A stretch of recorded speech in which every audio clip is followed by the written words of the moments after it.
Sunday இன்னைக்கு மதியம் லஞ்சுக்கு செவரொட்டி தான் வாங்கிட்டு வந்திருந்தாங்க. செவரொட்டி அவ்வளோ சீக்கிரம் கிடைக்காது. ஆடு வெட்டும்போது வெயிட் பண்ணி வாங்கிட்டு வந்தால் தான் உண்டு. இன்றைக்கி கிடச்சிருந்தது.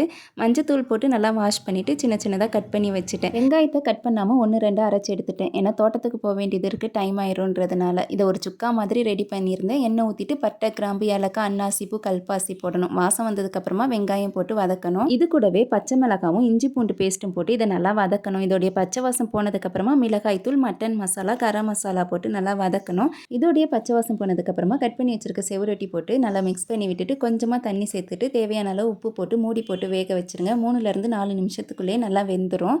கடைசியில் மல்லி இலை போட்டு இறக்கிற வேண்டிதான். செவரொட்டி சூப்பராக ரெடி ஆயிருச்சு. மதியம் லஞ்ச் சாப்பிட்டுட்டு தோட்டத்துக்கு கிளம்பி போயிட்டோம். அங்கே எல்லா செடிக்கும் தண்ணி பாஞ்சிட்டு இருந்தது. பச்சை மிளகாய் இப்போ தான் காய்ப்புக்கு வந்திருக்கு. எங்கள் தோட்டத்தில் என்ன செடிலாம் இருக்குன்ட்டு நான் நெக்ஸ்ட்டு லாங் வீடியோவாக உங்களுக்கு அப்லோட் பண்ணுறேன். மறக்காமல் நம்ம சேனலை லைக் பண்ணிவிட்டு சப்ஸ்கிரைப் பண்ணிக்கோங்க.